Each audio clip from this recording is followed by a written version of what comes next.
Hi, everyone. Hi. So something that we see often online is people ask the questions, you know, how do we do this? How do we move off grid? Why? Those type of things. Why? So we thought that it would be good to talk about maybe ways to save money to build your off-grid life. And for us, we're going to give you examples of how we've done things.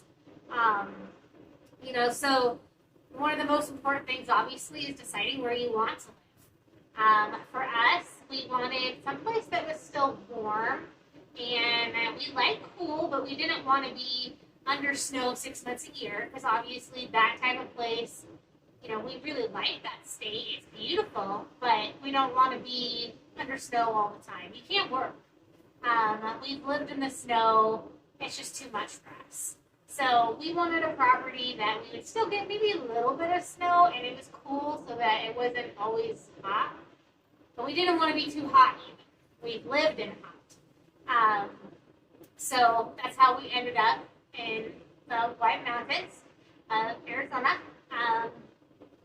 Obviously, we also were kind of tired of trees because, we had a tree that, a digger pine that dropped its, what do they call them? The widowmaker on top of our barn.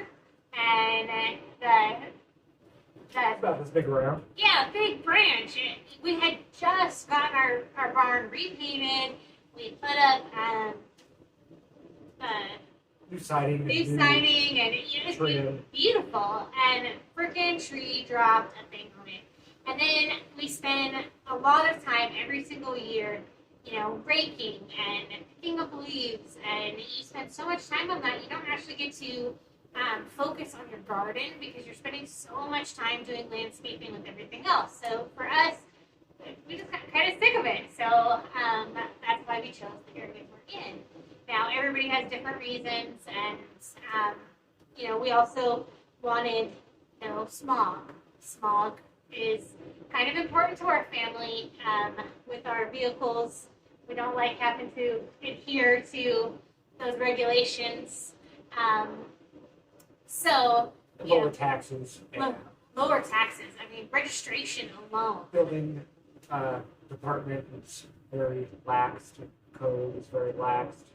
Even though we're not laxed in it, just don't like all the law. To build our building similar this size in California was $10,000 in permits, and this was $1,100.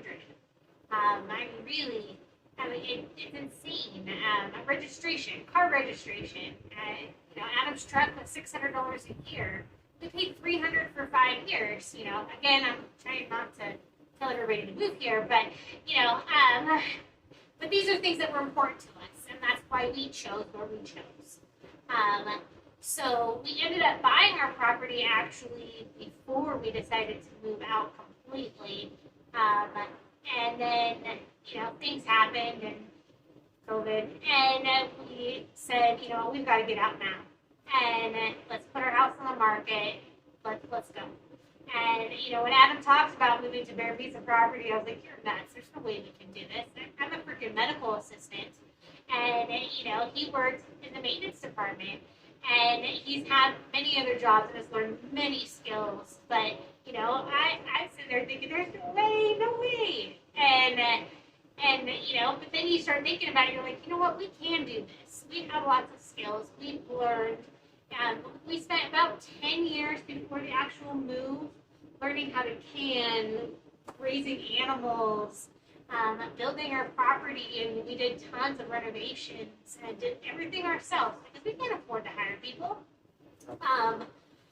We both, worked 9-to-5 jobs and, learned these things, and we also homeschooled our kids.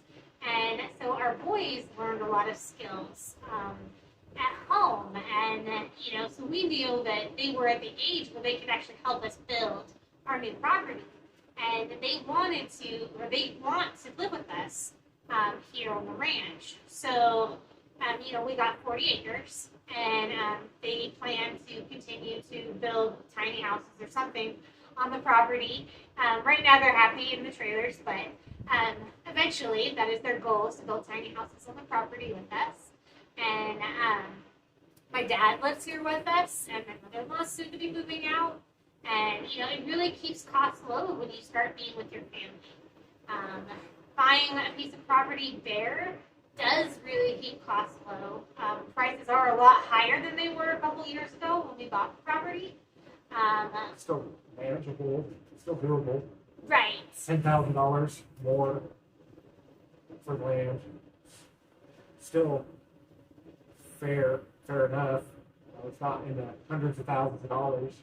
Right. And if you don't have a mortgage anymore because you sold your house and used the money to buy the property, then it really makes it very cost effective. Especially when you're dividing it between multiple people. You save a lot of money that way. Obviously, you can't do that with everyone. We're lucky that our children and my dad and my mother-in-law want to live here with us. So, we can all work together and You gotta get along. yeah, And that's definitely. it, Definitely. That is one of Can't the be hardest things. conflicting all the time and expect to live together that way. Well, we're not going to live on top of each other, Right. but yeah, definitely. Just living on the same property doesn't matter how far apart you are. You're always going to be encountering each other. So,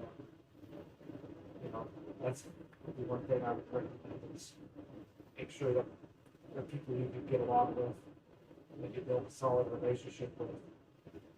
Definitely.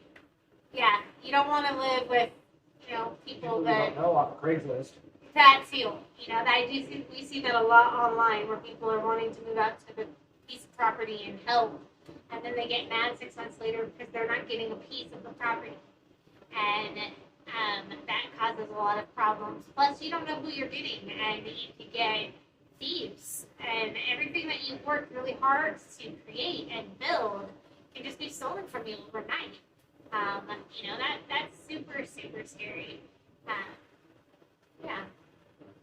So now that you have your property and you've decided where you're going to go, you bought your property, depending, we're going to talk about ours. So we bought bare property. We did have a septic.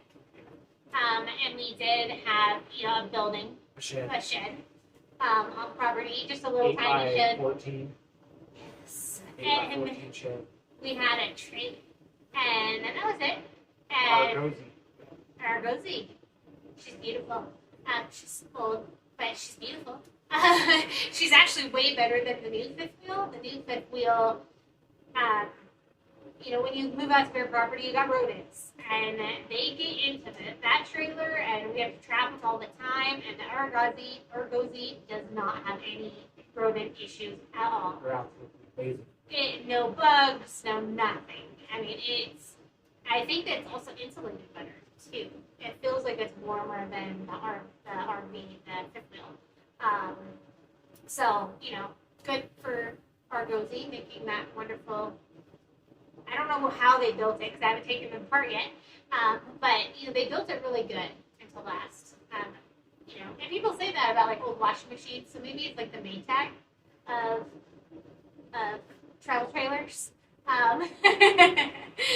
It's built really good.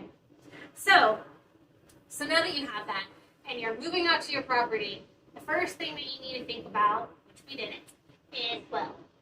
And wells typically, and I'm hearing online that, and our area, we're on the wait list, is about a year out. It can be even longer depending on where you're at. And we didn't call right away. We waited 6-8 months before we called. A little too late. Little late. So water hauling. Yeah. So when we very first came out, we purchased a water tank and put it next to the RV. 3,000 gallon tank. 3,000 gallon tank. And then we Bought a 1,500 gallon tank. no, very first is we bought that 3,000, and then we had Oh, the yeah. water delivery people $200, Delivery. $200, and they came out and filled it up. But they dropped the hose on the ground and then put it inside of our tank, and it, they did that several different times, and it really wasn't clean looking. And maybe that's not a big deal to you, but to some people it is.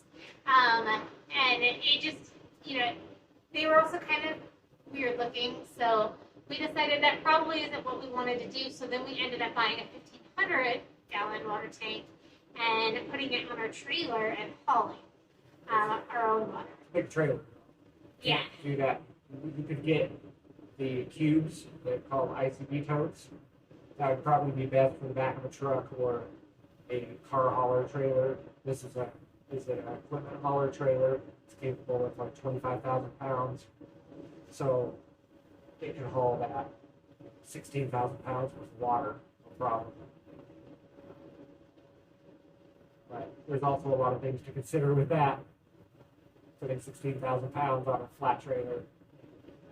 Tying it down appropriately. Tying it down and knowing that really doesn't matter. And then if your truck breaks down and that's the only thing that can haul the water trailer, how are you going to get water? So those are all things that are really important to think about. We were actually fortunate enough also to have a 500-gallon mobile portable water tank that was on the trailer mounted. When we got here, it's just a galvanized 500-gallon tank on an axle. And so that's become our backup for now. We get 500 gallons every few days and bring it in until I fix the truck. Truck's broken. Yeah. So we use Grandpa's truck to haul the 500-gallon waters because, it can't haul the big trailer because it's not it's a SUV and not a big truck. Right. So there are things that you should always think about and have a backup plan. We have neighbors out here, and they just fill up like 50-gallon drums in the back of their pickup truck and fill that up, and that's good. We actually have... Depends on your usage. We have chickens, we have pigs. The pigs go through 20 gallons a day. If it's hot, it's about 40 to 50 gallons of water a day. Plus our usage. We're a family of 5, and showers and toilet and laundry. I do laundry every day, at least one load. So you do really start thinking about usage. When I'm washing dishes in the RV, I don't run the water. I wash all the dishes and put them in the other sink, and then I rinse everything once I filled up that other sink. You don't realize how much water you're wasting. Turning off the water when you're taking a shower. That's hard when it's cold, but sometimes you got to do that because otherwise you're filling up water more frequently. You just don't really realize those things until you move off grid and you have to collect it yourself. But it's only $60 for us to go get it, or $200 for somebody else. Now that really isn't a big difference. But to us, it's also our, for us, it's $30 a shot. Oh, it's $30 a shot? 30. Okay. It's $30 a shot. And for us, we don't want weird people at our house. We don't want gross water. That we don't, apparently, some people around here use wells that not very clean, and we don't want city water either. So, country store has a nice well set up, a large holding tank. It's pretty good water. Not as good as our water is supposed to be once we get our well drilled. According to our neighbors on each side of us, they have really good water. So we're hoping for some of that really good water, because right now it's pretty hard. It's very hard water. Yeah. It's the white film on everything. We go through filters pretty frequently on the Brita and the trailers. We have a trailer filter too. But yeah, it is what it is. It's better than drinking bottled water all the time. And a little cheaper. It doesn't smell, it doesn't discolor, it's just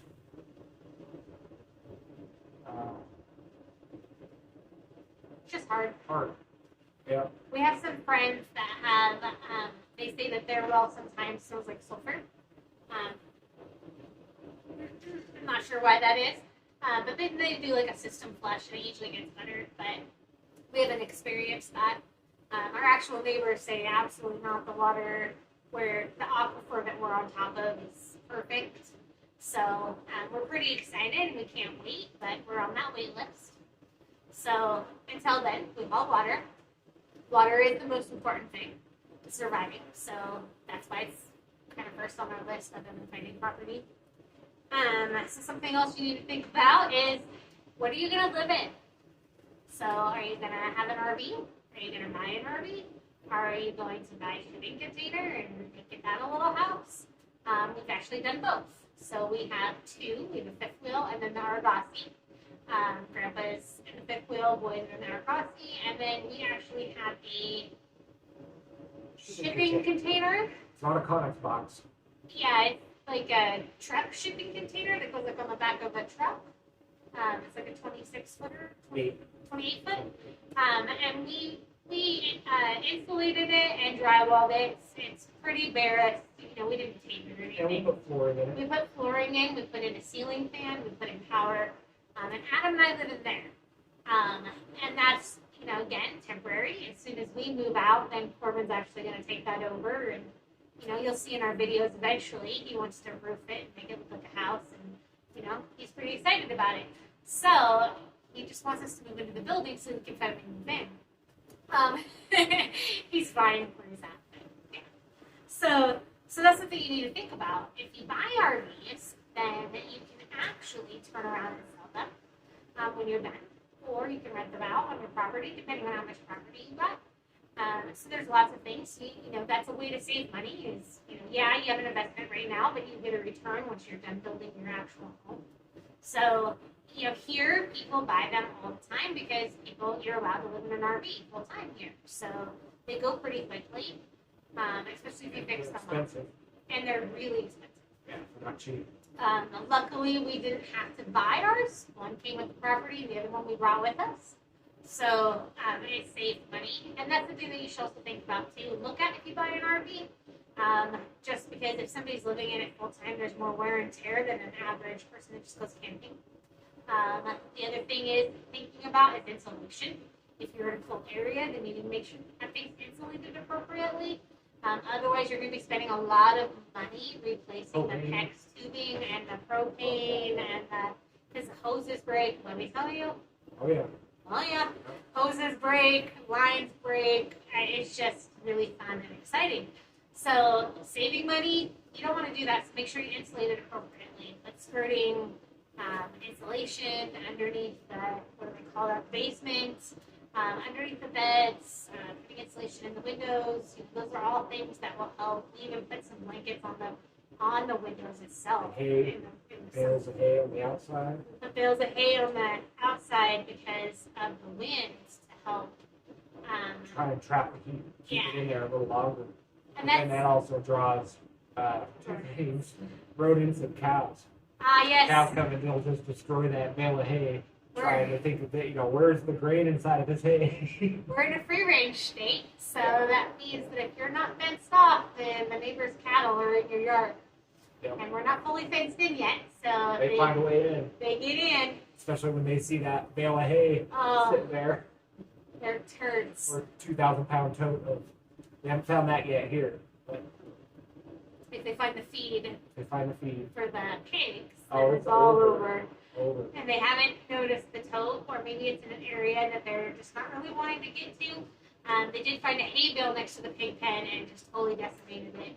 But that's the way it is, and it doesn't bother us too much because we like cows. If it was a whole trailer load, I'd probably be a little pissed off be contacting the rancher, but we're not really that upset about it. We'll fence it out slowly. Yeah, we'll get it fenced in. Got an 1/8 mile, so now we just need 7/8 more. We need more T-posts. Yeah. And that's something else. We're not really quite there, but if you need T-posts for that much, it gets really expensive, especially right now. Tractor Supply is $5 a T-post. Probably more. And you need to use other sources to get them. Craigslist, Marketplace. They go quick. Post online, ask people. People usually are willing to either give them away or give them away low. There are quite a few people that will give it to you like 50 cents less than Home Depot. Irritating, but okay. That's the way it is. So it's still cheaper, it's still a savings if you need to buy a bulk. So look for those things. Another thing that you need to think about is how do you get power? So you've got your RV, you've got your water situated. Now, how are you able to run your appliances? How are you able to run your RVs? What are your options? So for us, until we got our solar, so we were about 6 months that we ran generators. In the beginning, the generator just really ran about 3 hours a day. Right. It was about 3 hours a day in the beginning, and that was afternoon, like dinner time, heat up the trailer, watch a movie, and then go to bed. And then that was pretty much it. And then it did get a little bit more because we did hook up the washing machine outside and started doing some loads of laundry occasionally, and it really is inconvenient to drive 30, 40 minutes to the laundromat. It's definitely more cost effective to stay home and do it. So we started doing that. And then as we started building, we were running in about 12 hours a day. About 12. Yeah, so we were looking, and that's not cheap. That was $1,600 a month. right. And At yeah, the time, that was before the $2 increase, That $3 too. increase. that We were too. paying $186 when we got here, Yeah. and now we're paying $498. And But not we every, haven't run our generator in we haven't ran it since A year. June last year. And not everybody is going to have that high of a bill. Our generator is a welder generator, so it used a little bit more.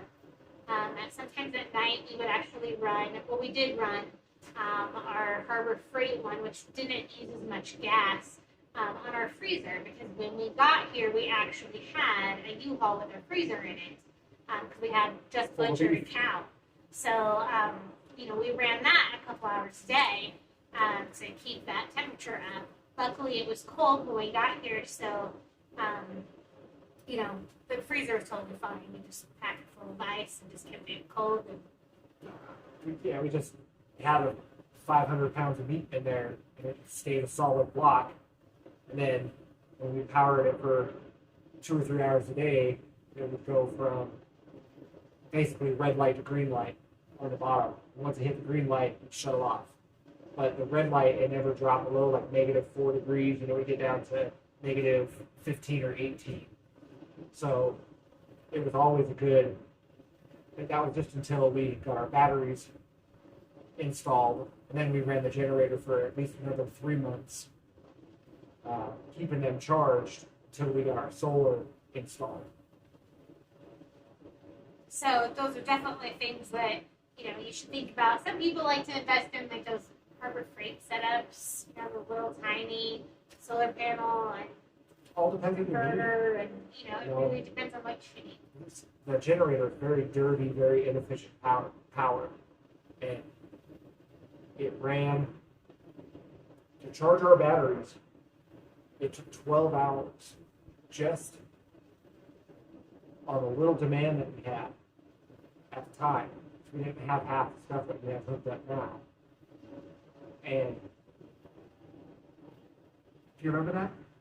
Yeah. It's like midnight, 1 o'clock in the morning, and then I hear it.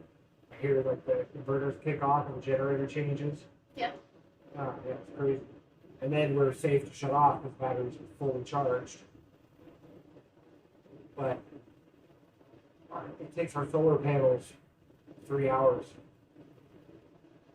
at half. Well, both of them were putting 10,000 watts. Generator, was its maximum. So we always ran it at about 7,000 incoming. And even if we had 7,000 watts incoming to the batteries, we'd still charge in 3 to 4 hours. We don't miss it. Double, triple the usage. And yeah, we certainly don't miss it. It's nice to have, but haven't used it. Kind of sucks. It's not worth anything near what we paid for it, unfortunately. Because it does kind of have a high amount of hours on it. It has like 1,500 hours. It's brand spanking new. We just ran it to run our life in charge. Thing runs great. We always did all the oil changes, but now it just sits there waiting for us to do things on the property.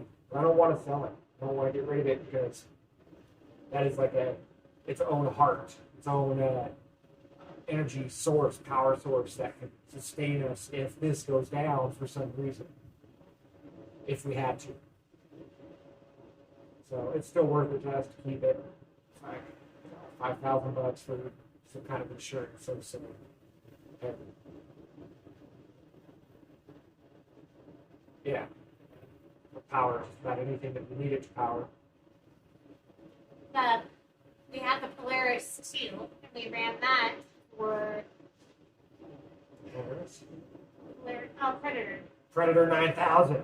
That's right. Predator 9000, and that guy worked. It worked really well, and it was definitely more efficient.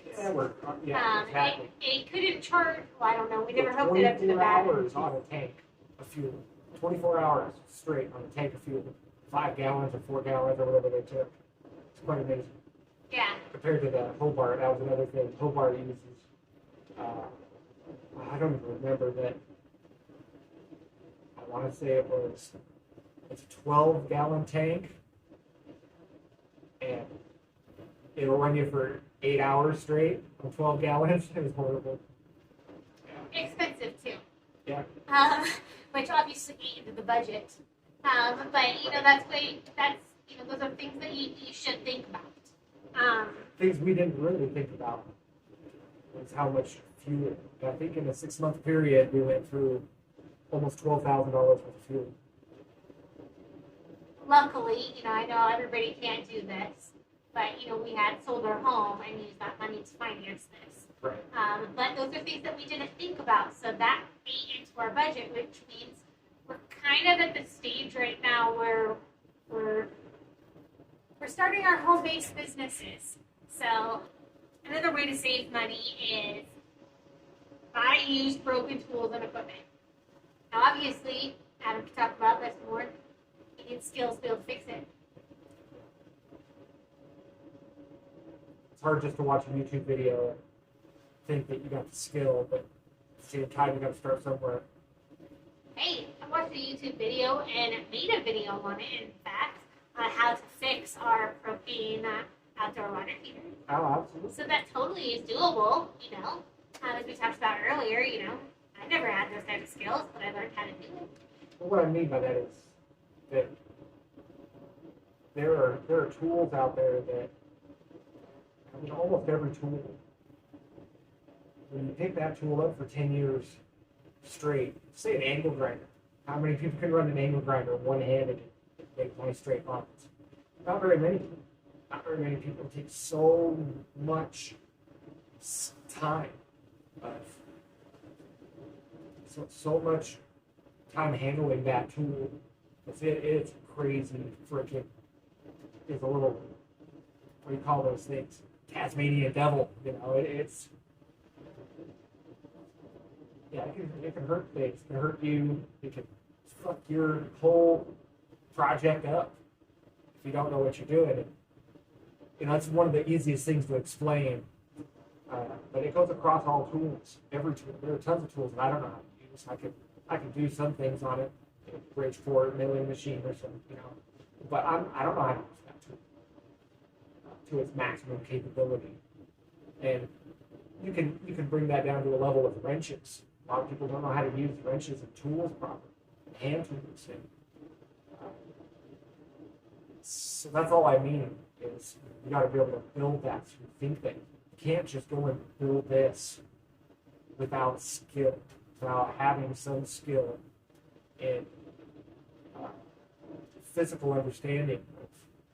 YouTube University is awesome once you have developed the skills of, say, running a table saw, understanding the blade thickness and how to account for that, run out, whatever it's called, and like on a milling machine, same thing, run out, and understanding how to use tools properly, measuring devices properly, especially micrometers, dial calipers, and then building that knowledge skill inside to be able to translate it to yourself. And, that's one thing we were talking about with the blueprints, where every single phase of this has different blueprints that you have to be able to interpret. Wiring diagrams, the building diagrams, red iron versus siding, all the locations of all the screws, nuts, and bolts. They're just not there. You have to learn. You have to go to the internet and learn. Basically, like you're going to school. Several hours a day of, in most cases, frustration, trying to figure out what this little diagram means. It's also important to think about, you do job shadowing, find a friend that, has some of these skills and be like, hey, can I just watch you? And use them as a tool for, talking, asking questions.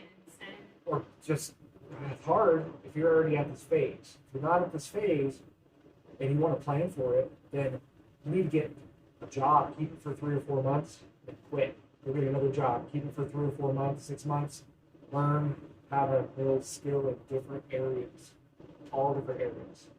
So I didn't build the skill to be able to build this just by working at one job my whole life. I've had 40, maybe 50 jobs, and it ranges from cooking to mechanics to operators, what else? All kinds of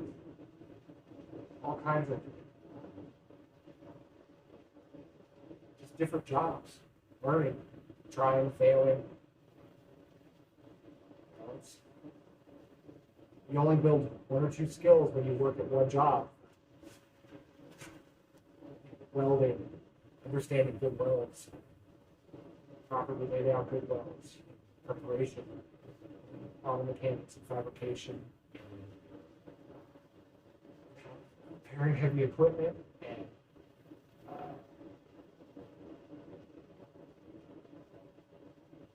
using recycled materials. That's what they want. Learning how to get shit for free, other people's junk, mainly scrap metals, and be able to build with it. That's a big part. You can build really nice things with scrap metal. We did with, say, the 5, 6, 7 trailer frames that we used. And it's a lot of things that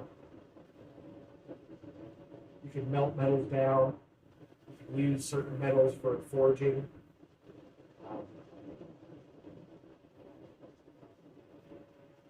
It's pretty much endless. Unfortunately, we're coming into a time where they're really restricting our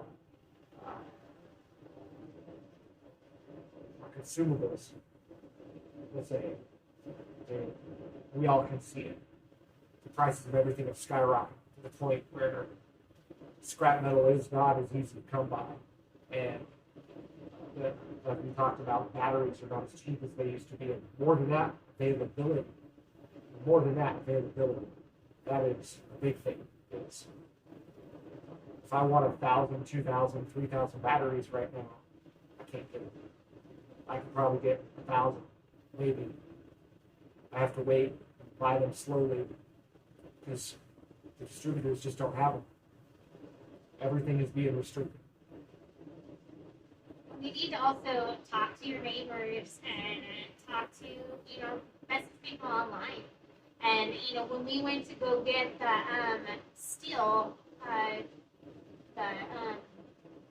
the trailer frames for our solar, we actually met this couple who we bought trailers off of, and she was a world of information. She found out we were new here. She told us about, all these different people that we could go to, this used window place, or that buys wholesale windows and resells them, and she told us about a couple other things too, and they actually invited us into their house to show us how they built their house, which was really awesome, because out here we do have alternative ways of living, so these codes are a little bit different, and so she was showing us what she got away with. And it's really, really cool. And, sometimes it doesn't work out, but, meeting those people and getting those relationships actually help you save money. We ended up getting brand new windows for $40 each. Some of them, if they weren't opening, were $20 each. Our doors were the same way. Unfortunately, $1,000. we hadn't per even door. started the building yet, so and we hadn't really opened the plans too much, so we didn't really pay attention to window sizes. So when we bought them from this place, we were really excited and just started buying stuff. And unfortunately, we can't use any of the windows in our building unless we cut into our girts, which we don't really want to do because that's going to take away from our structure. So we were able to use one, and now we need to go find some others. But that's okay because we wanted to build a glass greenhouse anyways, and now we won't have to get as much. Also, paying attention to the sides of the road. People let stuff out because they don't want to have a yard sale. We actually got a bunch of windows that way, and a door, and it's steel, and beams, and we got tons of stuff that way. Sure. Paying attention to those things. Everybody, depending on the area, we're very rural, so people kind of fight over the same things. Yeah. So if you see something online, you have to jump. I mean, there's no, oh, wait till tomorrow. No, you don't, because you're going to lose that deal. Save on cabinets. Don't buy brand new cabinets that are particle board.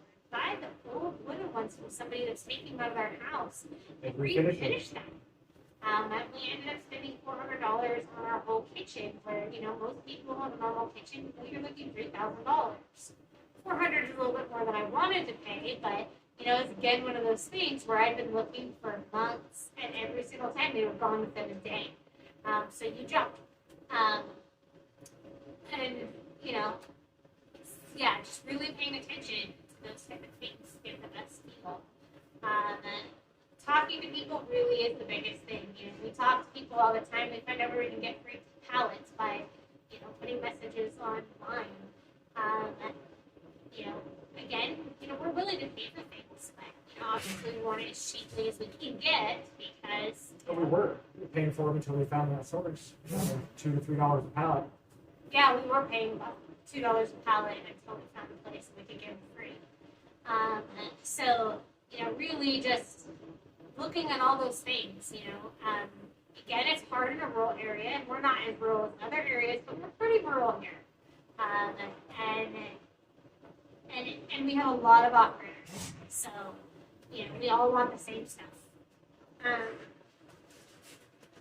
Another thing is knowing your county codes and your IIC codes. IIRC codes. Knowing those. You don't need to know them, but you do need to know them. So what I mean by that is you're going to your county's website and you're looking what the rules are. Some counties, depending on where you live, don't require anything, and you can just know what you want. And not many are left. We're like the loosest county in the entire United States. So knowing what your rules are and what you can get away with is super important if you plan on getting it permitted.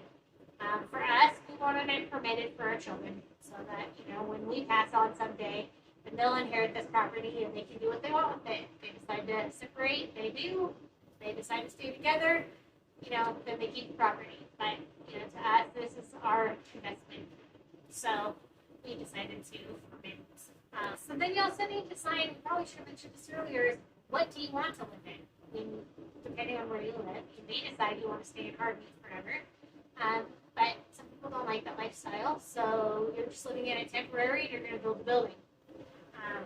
We decided with a still building, barn dominium. So I'll let Adam kind of talk about that. It's 50 by 100 steel building. It has 4,000 square feet. 4,000 square feet of living space between 2 floors and 3,000 square feet shop. But if you combine, say, The other shop is it's probably closer to 4,000 square feet shop. Treatment shop. Yeah, and about 3,000 living space. Yeah, about 3,000 living space. So Really, it depends on how you want to create it. right. So for us, we did 20 feet in on both sides By 50 feet. by 50 feet. So our side is going to have 2 floors, but it's only going to have open space on one side, so it's about 1,500. And then the other side has 2,000 square feet worth, but Grandpa decided to turn his portion into half of it into a shop. So, he's got like a little tiny house in there. And then, yeah, so. And then up top it's going to be a full 1,000 square foot apartment.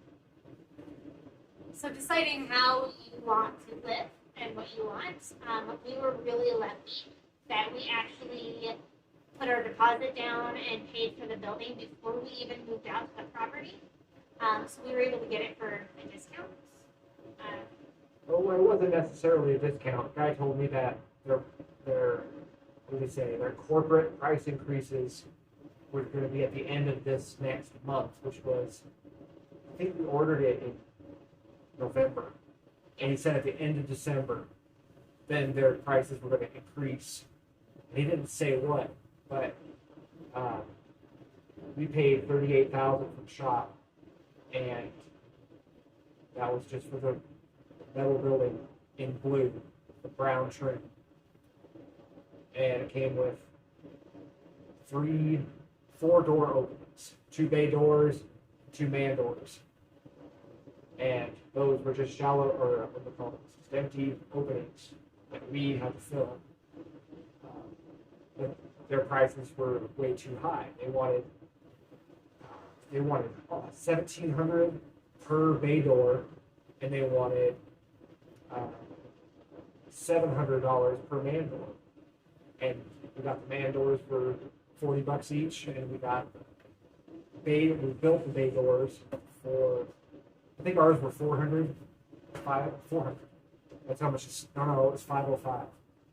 500, right around $500. And then we built our other bay door for prices of 2x6s, which we already had from our concrete pour, and just cleaned the boards. That's where a lot of our framing came from. We can also talk about that. Concrete pour, we had to decide on, it was $4,000 for our forms. If we'd done plywood forms, it would have cost about the same. But then we'd have a whole bunch of 2-foot wide, 8-foot long sheets of plywood that we couldn't do anything with. They'd be saturated from the concrete. So we chose 2x6, and we stacked them 5 high, for 22-inch height, because we had to go 18 down for our Shop. our footing and for the shop. And then we had our concrete pad, so we went 22 inches. And so that came out to 5 2x6s. And then once we got done after the concrete dried, stripped all those forms off and took care in stripping them so that we didn't damage any of them, damage the company. But we had 20-foot 2x6s that we built our whole interior framing out of.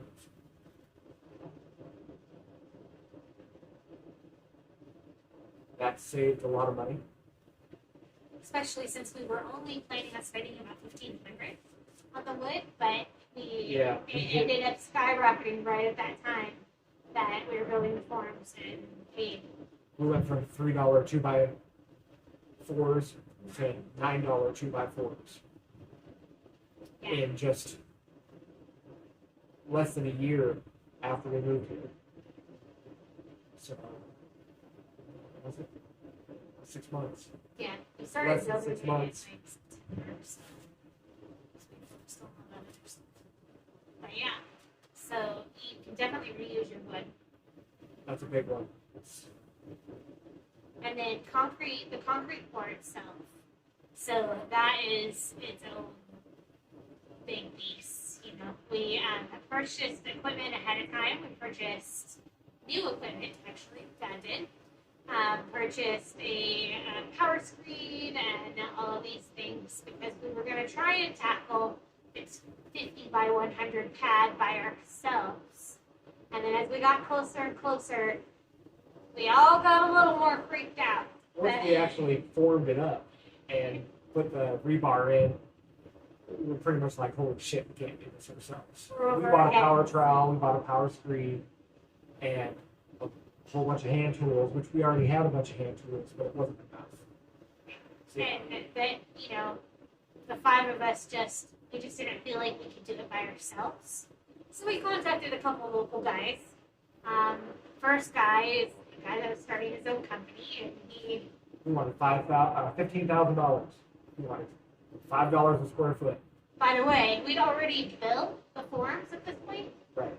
And all we needed He was didn't him to come understand help the day that we had the forms. So we got him down to $8,000 and the power screen when we were done.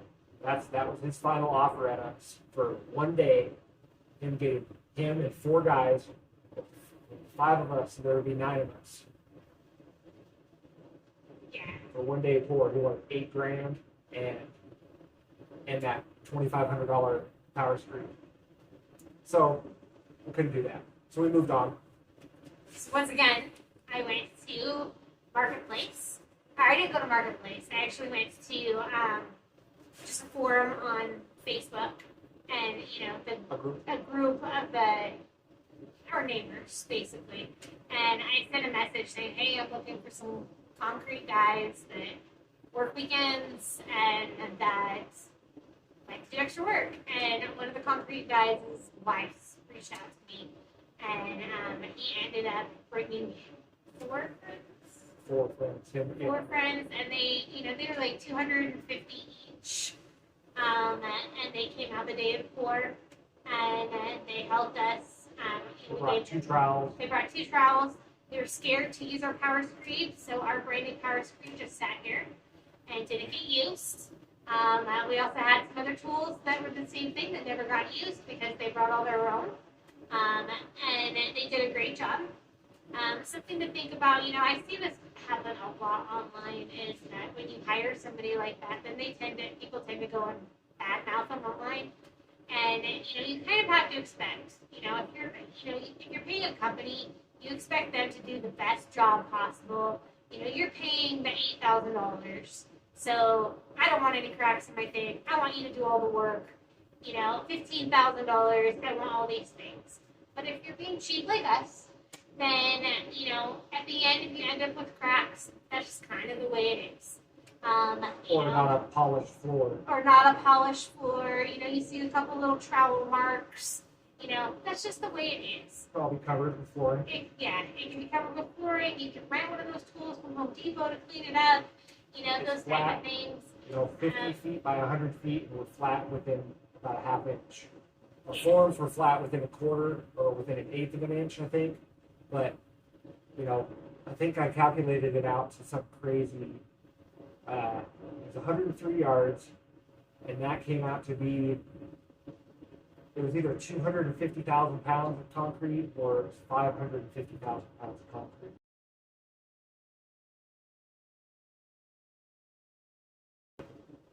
Which is a lot of concrete. And we're happy that it's flat as it is. We went and got some free metal from a guy that they moved onto their property, and they asked a guy to come out and help them pour inside of their house, the new floor, and you could see where it was like this. The guy showed us that it was like this. It was crazy. So we're just really glad that we got lucky, and that we did a little research. We probably could have done more research, but there was a lot of luck involved because the guy got here at 5 o'clock or like 5:30. I think the pump truck and we had a concrete truck here before that guy showed up. And we were freaking out thinking they weren't going to show. It was 2 hours before we had a full crew here working. And they showed up like a guy showed up. He had to call. Did we want to get into that? Yeah, it's fine. Okay.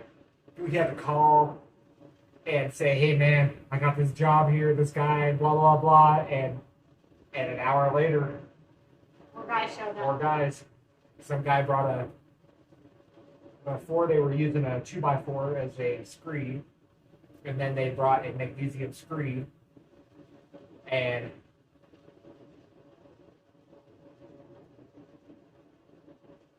yeah, it was pretty interesting. But they were great, They you were know. great. The Yeah, it turned out great. one of the guys, he definitely was like a old guy, and he They had were all our concrete youngest. guys. He had our youngest son out there and was showing them how to appropriately screed the ground and trowel the ground, and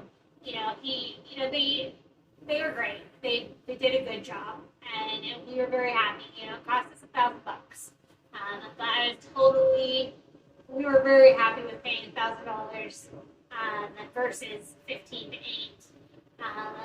And I think that the build up and the anticipation and everything else had us so stressed out that when it actually started happening, it was good. Everything She was just sat there and cooked everybody food all day. I did. Watched That's what I them. Well, did. you didn't just do that, but I did other things too, all but, kinds of other things. but pretty much I was Kept us all cooking full. for the crew. Yeah. And so that's something that you need to think about. You don't think about how's your building going to stand. I never thought about that. I mean, every single day The they're anchors, like, right? We had to do all that. yep, Concrete crew didn't do anything but pour. but pour. We helped pour. We helped strengthen our almost blowouts. We had some of our forms had bows in it, so we had to use the backhoe and pour dirt all into the ditch behind the forms, which is probably what we should have done first, but we were really trying not to have to redig all that back out because that was a huge job in itself. Digging the forms back out without destroying them and without destroying them, So we could reuse wood. so we could reuse the wood. Yeah. So it went great. And something that you do need to keep in mind is that if you want to hire help, you're only going to get them on weekends. Professional help. If you want professionals, that's one thing we were talking about. Yes. Yeah. If you want, you're not going to get a professional guy to help you or a professional team without paying that price. To get anything good, you're going to have to do your work on the weekends, because at least 50, 75% of those guys are looking for weekend work. They work for a crew all week, concrete crew, all week, and they only have Friday, Saturday, Sunday off. So, And for our pad, we roughly, we ended up going to Saturday so that we could get these guys. And because they literally, we talked to them 3 days before the pour. So,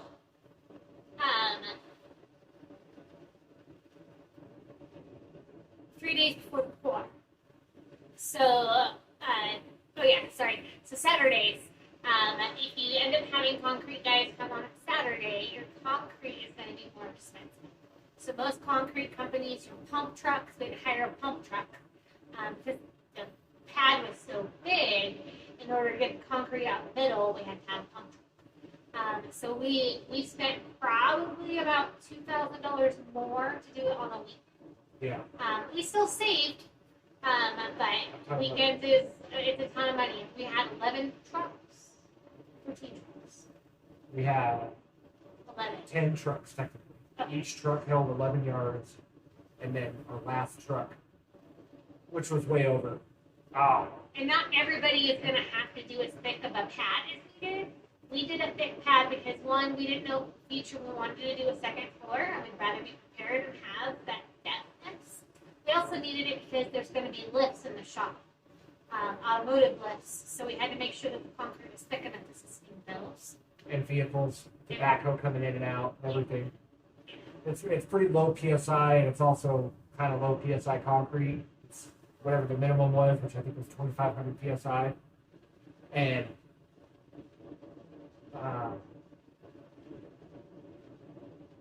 but we're not rolling super heavy equipment, track vehicles, things like that, where your PSI would be very small. A track vehicle, you're dealing with millimeters, where the traction blocks on the backhoe blocks are fairly large, so there's a lot less PSI on the concrete itself. But you could always go thicker concrete, you could always go a larger PSI, you could go with fiber, all that fiber strand, fiberglass concrete, into concrete.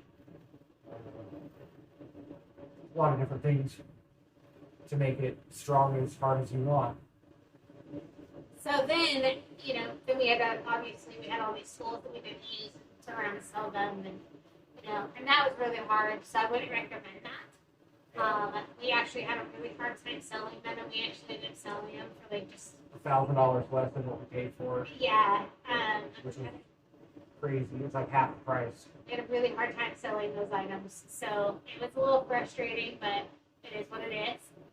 Something else that you need to think about when you're building a building that's a big purchase is insulation. So we contacted a couple companies. Of course, everybody online says you have to do spray foam insulation. You don't necessarily have to, but might as well see what it costs.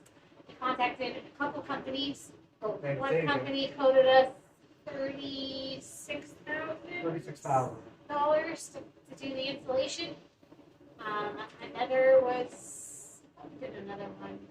Okay, yeah. So $36,000 to do the insulation. That's way out of budget. And to do it ourselves is $16,000. And that's eBay pallets of 2-part tanks, and then each one comes with a sprayer and their own tips and whatnot. There's good and bad reviews on it. Depends on the preparation. And that's for the whole building. And we decided, so far we've gone through, now the building's been up since January. So we've gone through winter, and we're now in summer. It's really not that bad inside. It's warm, but you open up the doors and it gets cooler. So we were thinking about possibly foregoing for now the shop area and focusing more on living areas. So we'll decide when we get closer what we want to do as far as pink insulation or fiberglass insulation or spray. Obviously, it depends on the pricing. Everything just keeps going up and up and up. And that's just what's happening in our world right now. So, is there anything else that you can think of that's important when we very first go? Well, for us, I think these are the important things. Tools, you got to have tools to build the things that you need. We already really talked about that. And we did another video to talk about how our backhoe is one of the biggest things for us. Other than the generator, of course. But backhoe was a really good thing. I mean, it saved us a lot of money. And it helped us lift all of our beams for our building. It lifted beams for the solar panel array. It helped us get welders on top of the Conex box so that we can weld. It's dug up our ground so that we can put it in our concrete forms. It's every single day it does something for us. The guys use it to take it out and grade our road because it gets pretty muddy and mucky during this time of year, and rocks come up from the wind, and so they back drag, and our backhoe really has been, really to me, the best tool. Adam says that. Well, there is too. But for us, I think so far, It's more of it's a tool that is one of the very few tools that you can resell and make your money back, if not more, on when you're done. So not a consumable like paying somebody $15,000 to pour concrete to put your building in. So when you're done paying that $15,000 for the backhoe, for a decent backhoe, that's where they start for 80s, decent case 580, John Deere 410, a Cat 420B, something like that. You're starting at 15,000. Anything that can be able to lift the beams, lift the columns, lift pieces of sheet metal. We've done so much with that. Right. And it's resellable. The concrete, or not the concrete, the steel building place, what was it? $30,000 for them to install it? We got one quote, it was 15. Well, I don't remember the steel building place. Steel building place. I don't remember that. Anyways, for half that cost, we got the backhoe, and we built it ourselves. The plans we kind of touched on earlier were, in the beginning, you're looking at it and you're like, what the heck is this? How am I going to build this building? And then once you really start getting into it, it really starts making more sense. I stared at that metal pile for a couple of months that was sitting out here because it was delivered like 6 months before we built. And thinking, how the heck? I mean, it's kind of like Legos, but kind of not. It's huge. It's huge. But we did it. Yeah. And, that's one thing that we did. I can't say yeah. It's something that we feel super accomplished about because we have no idea if we would ever be able to do this. No, never really. Yeah. Yeah.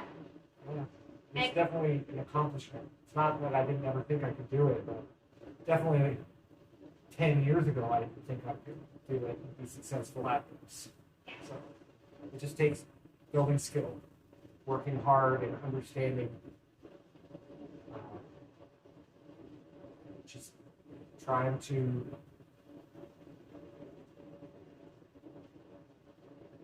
knowledge, skills, and abilities.